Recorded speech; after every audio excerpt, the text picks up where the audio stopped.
Everyone knows in the last decade or so that the Cleveland Browns have been one of the more dysfunctional franchises.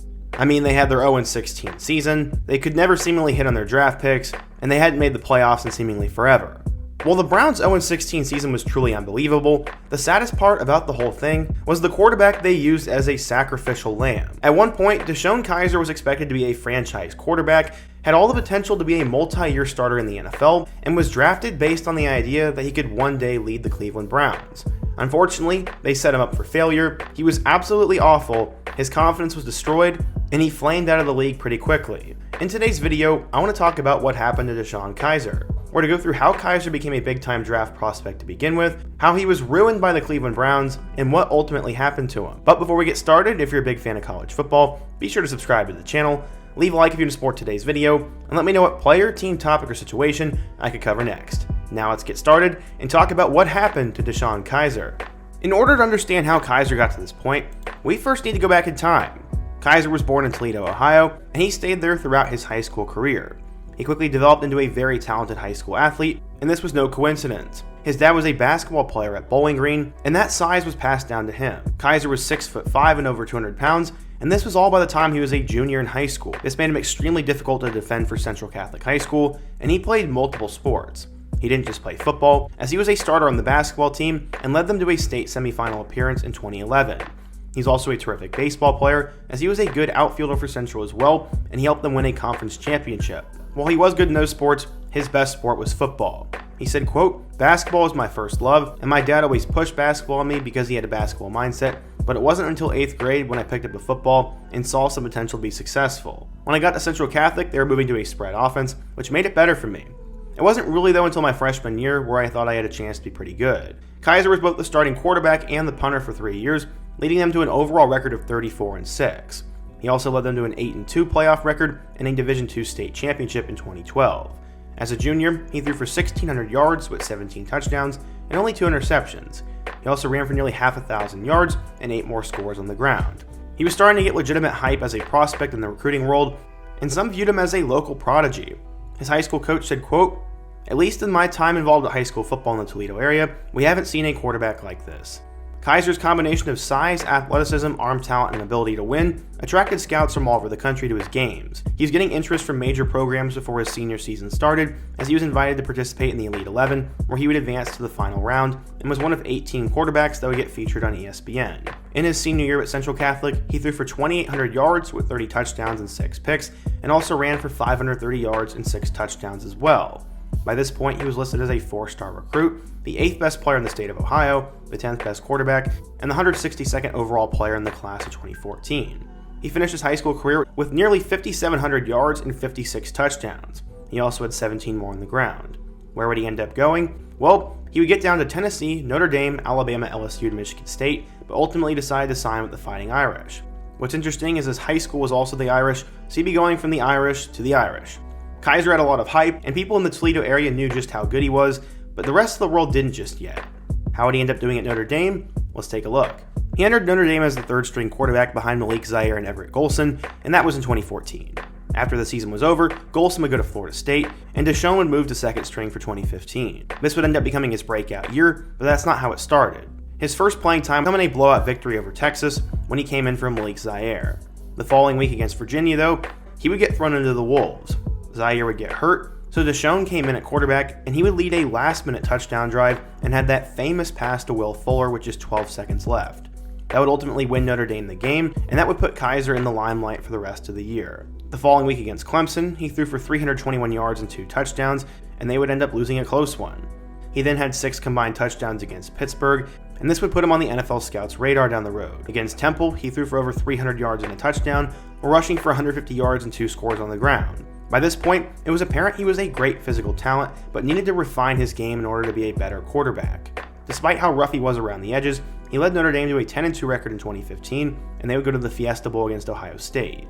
He finished with 2,800 yards, 525 yards rushing, and 21 touchdowns through the air. He also had 10 interceptions, which was somewhat concerning. Ironically, in 2016, he would start against Texas, and this time threw for 215 yards and 5 touchdowns, and added another one on the ground, but they would lose that game in overtime, and Texas was famously declared his back. They weren't. While he did play pretty well throughout the 2016 season, the rest of Notre Dame did not. They finished with a 4-8 record, and they would miss out on a bowl game entirely, which is very shocking. He finished his sophomore year with 2,925 passing yards, 26 touchdowns, and 9 picks. He also ran for 472 yards on the ground and had 8 scores there. Despite being just a redshirt sophomore, Kizer would decide to forego his junior and senior campaign and enter the 2017 NFL Draft. This would enter a class that included Mitch Trubisky, Deshaun Watson, and Patrick Mahomes.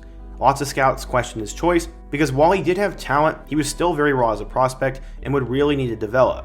He would have to go to pretty much the perfect team, sit for a year or two, and then play.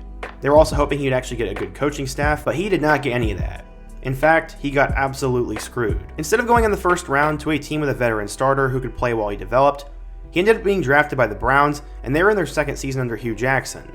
They had just gone 1-15 the year prior, and their quarterback room consisted of Kevin Hogan and Cody Kessler. They'd also just released Brock Osweiler. It wasn't exactly a loaded quarterback room. The Browns had 3 first-round picks that year, but spent all 3 on players who were not quarterbacks: Myles Garrett, Jabril Peppers, and David Njoku. Despite clearly needing more time to develop, the Browns announced that Kizer would start for their Week 1 game against the Steelers. He'd end up playing fairly well for a rookie in that game, throwing for 222 yards with both a passing and rushing touchdown. Sadly, he couldn't get the rest of the offense going, and the Browns would lose 18-21. He'd start the next 4 games for them, but couldn't win a single one of them. He would end his first stretch as a starting quarterback with a record of 0-5. Sadly though, no one else in the Browns could do any better, as after he was benched for Kevin Hogan in Week 5, he returned to being the starter in Week 7. Against the Titans that week, he could only manage to throw for 114 yards and 2 picks before being benched for Cody Kessler. There were some reports that he had spent that Friday night before the game partying, which would cause a stir in Cleveland, especially after Johnny Manziel was their last highly drafted quarterback. Kizer would start the rest of the season, and he ended up starting 15 total games, but lost a few important ones. They lost in overtime to the Packers, and lost their season finale against the Steelers, where he threw critical interceptions. He finished his rookie campaign in Cleveland with 2,800 yards, 11 touchdowns, and a league-leading 22 interceptions. This was the infamous Browns 0-16 perfect season, and this was the first time an NFL team had won 0 games since the Lions did in 2008. Part of Kizer's issues in Cleveland his rookie year was that he was thrown to the Wolves immediately. He needed time to develop, and he just was not given that. The Browns cut Brock Osweiler and made Kizer the starter before the season began, and that was just not the right move. The other part of it was he was not getting any help. His offensive coaching staff in 2017 would not end up lasting long in the league, and they just were not qualified guys. His quarterback coach David Lee was fired after 2017 and never coached another player in the NFL. His run game coordinator Kirby Wilson was also let go from the worst offense in the NFL, and then obviously there was Hugh Jackson. While there was one point where Jackson was considered an up-and-comer, he just completely failed to bring an exciting offense to the Browns, and it became clear he was not capable of building that franchise.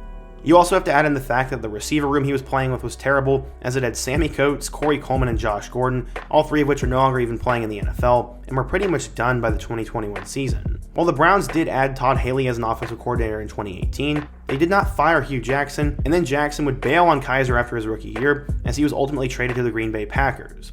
They'd start over the following season with Baker Mayfield, as they selected him number 1 overall in the 2018 draft. Some could say that Hugh Jackson almost ruined Baker Mayfield as well, but his main sacrificial lamb was Kizer. What did he do after the Browns? Well, in his next stop in Green Bay, he was supposed to be the apparent heir to Aaron Rodgers, but that would never end up happening, and he was sort of thrown into the Wolves again. This time it wasn't really anybody's fault, as Rodgers went down with an injury, and Kizer would have to start in place of him. He ended up throwing for 55 yards and a pick 6 against the Bears, and then was replaced by a still injured Aaron Rodgers in the third quarter. He didn't really play anything meaningful the rest of the year, and was cut before the start of the following season. So what has ended up happening after that? Well, after Green Bay didn't work out, he never played an NFL game again. He was signed off waivers by the Raiders in 2019, and then would follow them to Las Vegas as a member of the practice squad in 2020. That didn't last long either, as he was released from there, and then would go to the Titans practice squad for the remainder of the 2020 season and became the 3rd string quarterback for them in 2021. Sadly though, he was released in favor of Matt Barkley, and then after the NFL, he has since started an NFT business and hasn't really made much effort to get back into football. Even though the Spring League would probably give him a shot, it seems like he's given up on football in general. Honestly, this is extremely sad. Kizer had all the tools necessary to be good in the NFL, but he really needed good coaching, he needed to be polished, and he needed to walk into a situation with patience and leadership. Sadly, he didn't get that, was used as a sacrificial lamb to get the number 1 overall pick again, and his confidence and career were completely ruined. You can't say it's entirely the Browns' fault, but they definitely did not do him any favors. That is what happened to Deshone Kizer. But what do you guys think? If you're a Notre Dame, NFL, or Browns fan, what do you think happened to Deshone Kizer? What went wrong for him, and what other player or quarterback should I do in my next video? Be sure to let me know down below, leave a like if you support today's video, subscribe if you're new, and check out all my other videos on the end screen. Hope to see you guys again soon, but until next time, peace.